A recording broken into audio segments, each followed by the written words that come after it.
안녕하세요. 세움 FRT 박태호입니다. 제가 지금 우준 팀장으로 있고요. 오늘 드릴 키워드가 총 3가지입니다. 고등 내신하고, 자소서라고 했는데요. 이 부분은 조금 이따가,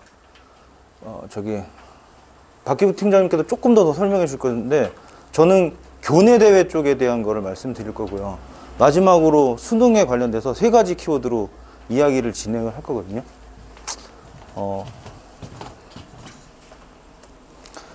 이게 중등고등 수학 흐름입니다. 중학교 1학년, 2학년, 3학년, 그리고 이제 수상하라고 이해해 주셔도 좋을 것 같은데요. 중요한 건 저희가 이렇게 수를 학년별로 배우게 되고요. 그리고 수열을 마지막으로 수를 다 마무리를 하게 돼요. 그리고 그 다음에 1차 방정식하고 마지막에 그래프를 그리는 걸 가지고 중등과정을 마무리를 하고 그걸 고등에서 다시 한번 반복을 하게 되는데요. 이 표를 보시면 아시겠지만, 그래서 대치동에 한때 유행했던 게 첫 번째가 개통수학. 그러니까 학년별로 배우는 게 아니라 이렇게 가로별로 배우게 돼요. 그래서 개통수학이 한때 굉장히 유행했었고, 그다음에 두 번째로 어마무지하게 유행했던 게 중등과정을 정말 속진으로 빼고 그리고 바로 수상화로 들어가는 학생들이 굉장히 많아졌어요.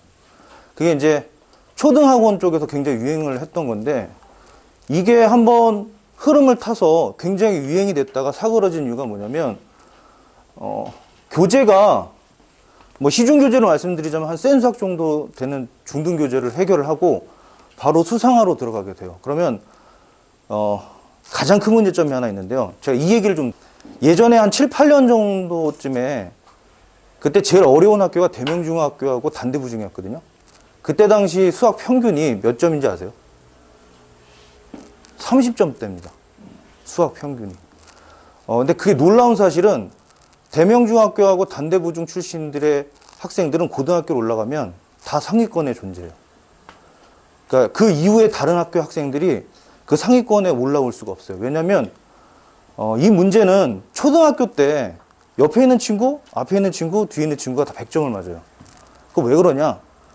어머님들도 다 아시다시피 초등학교 때는 엄마의 성적이 곧 아이의 성적이에요. 그러니까 아이를 다그치면 초등학교 때 성적이 나와요. 근데 그게 중학교 올라가서 중학교 1학년 1학기 중간고사 때 판단이 되는 거예요. 근데 지금은 1학년이 시험이 없습니다. 그러니까 이걸 언제 아느냐? 2학년 1학기 때 알게 돼요. 근데 더 큰 문제는 뭐냐면, 지금 대청중학교,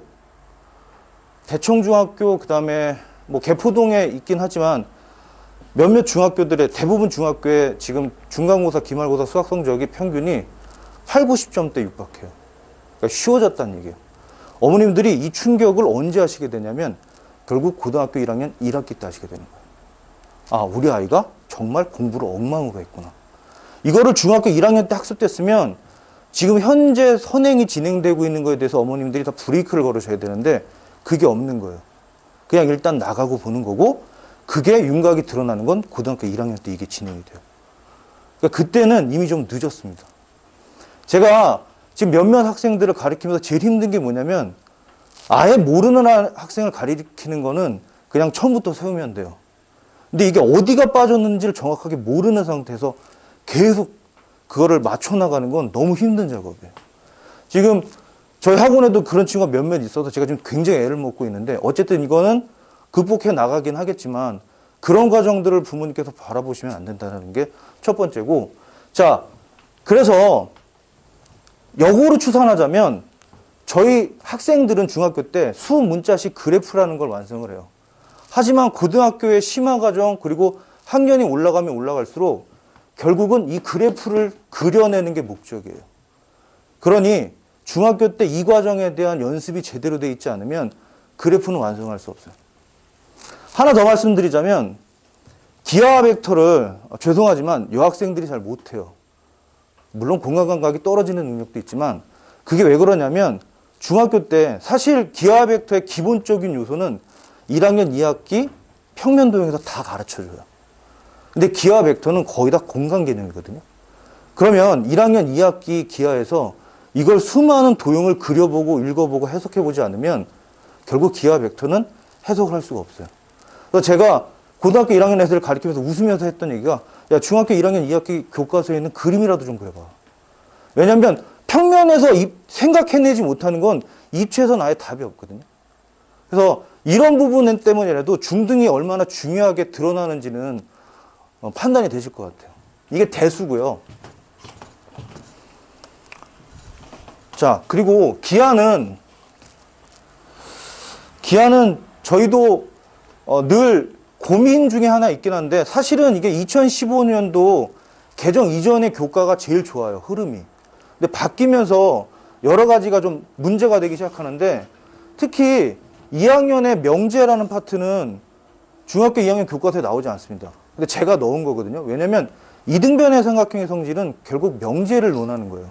그리고 증명 과정에 대해서 논하는 건데 지금 2학년 2학기 중간고사 기말고사 그러니까 2학년 2학기 중간고사 기말고사 시험 보면 제가 8년 전에 단대부증 시험 문제를 보유하고 있거든요. 그 문제는 사실은 중등기하를 좀 넘어서는 문제들이에요.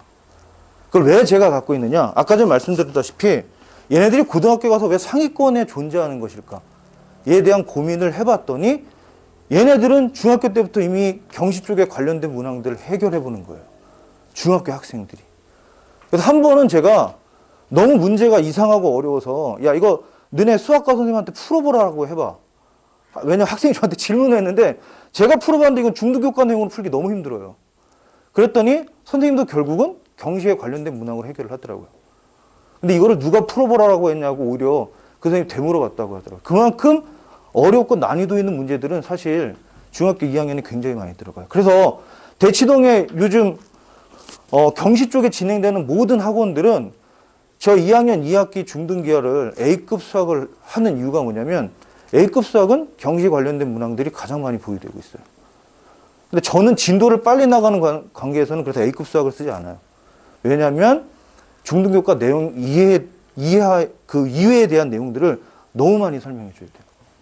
그러니까 그만큼 2학년은 기하의 꽃입니다. 그리고 1학년 과정은 이미 말씀드렸고요.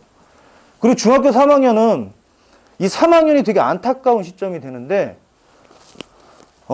제일 문제가 되는 건 사실 삼각비하고 원의 성질입니다. 이 원의 성질은 수학하에서 굉장히 많이 쓰여요. 그리고 수능에서도 가끔 이거에 관련된 문제가 나오는 건 아니고요. 이걸 키포인트로 잡아서 해결해야 하는 문항들이 나와요. 그리고 제일 중요한 건 삼각비인데 3학년 일정을 혹시 알고 계신 분들 계시죠? 3학년 아이들의 일정은 10월 달 끝납니다. 근데 현장에 있는 3학년 아이들은 사실 8월 달에 끝나요. 왜냐면 영재고 간다고 애들 난리치고 과고 간다고 난리치고 원서 쓰는데 자기는 원서 안 쓰거든요. 근데 자기도 원서를 쓰고 있어요. 애들이랑 나도 쟤 쓰니까 나도 쓴 그런 느낌으로 가기 때문에 이때는 엉망이 돼요. 근데 조금 이따 표를 보시면 알겠지만 삼각비가 중학교 때 이때 잠깐 배우고 나서 고등학교로 갑자기 껑충 뛰어 올라요. 근데 학교 현장이나 심지어 학원까지도 고등 선생님들이 삼각비 기초적인 거를 절대로 설명해 주지 않으세요. 그냥 알고 있지? 라고 시작을 하고 수업이 진행이 돼요. 그러면 수포자는 어디서 나오는 거냐? 이미 중등에서 시작되는 겁니다. 애들이 모르는데 알고 있다라고 판단을 하고 가는 거니까. 자, 그래서 중등에서 그럼 무엇을 해야 되느냐? 자, 함수에 대한 거를 배우고 상에서 함수하고 방정식에 대한 이해를 시켜요. 그러면 이게 원활하게 돼야 수원 과정을 제대로 아이들이 해결할 수 있거든요. 그리고 수학하는 그 함수에 대한 여러 가지 기호, 그 다음에 해석, 그리고 여기에 도형까지 추가가 돼서 어떻게 보면 이 수상화를 완성해 놓지 않고서는 저기 있는 지수로그하고 삼각함수는 절대 해결할 수 없어요. 자, 수열도 마찬가지로 사실은 수열은 방정식하고 부등식을 정말 열심히 해석을 해봐야 되거든요. 근데 이게 수상에서 이루어진다라고 하지만 중등의 대수 파트 보셨죠? 결국은 저는 제가 수업을 할 때는 2차 방정식하고 1차 방정식하고 그걸 해석한 2차 함수를 가지고 아이들한테 타원의 방정식까지 설명을 해줘요. 그래프를 그릴 수 있다. 다른 건 몰라도 그래프는 그릴 수 있다. 어차피 평행이동에 관한 이야기니까. 그럼 애들이 흐름을 파악을 해요. 저는 제가 가지고 있는 키워드를 흐름이라고 보거든요. 수학은 흐름이지 그 흐름을 이해 못한다? 그러면 암기 과목이 돼요. 점점점 고등으로 갈수록 아이들이 수학을 암기 과목으로 바라보는 건 뭐냐면 이해를 안 하고 문학만 외우는 거예요. 시중에 센 수학은 중등에서 유명한 교재가 아닙니다. 고등에서 유명한 교재예요. 고등에서 가장 많이 쓰이는 교재고 내신 3, 4등급을 목표로 가는 교재예요. 이 교재가 왜 유명해졌느냐? 단 하나, 유형을 정말 잘 나눠줬어요. 모든 유형을. 그래서 그 유형대로 아이들이 공부만 하면 되는 거여서 어렵지 않게 센 수학을 볼 수 있어요. 근데 중등에서부터 그 유형을 선생님들이 강제적으로 나눠주기 시작한다. 저기 원장님도 계시지만 원장님이 창의수학을 하고 있는데 창의력이 아예 끝나는 거예요. 그러면 걔는 영원히 1, 2등급으로 못 올라가요. 1, 2등급 문항은 절대로, 그러니까 뭐 킬링 문제라고도 많이들 하는데 고등 선생님들은 이 킬링 문제를 해결할 가능성은 없어요.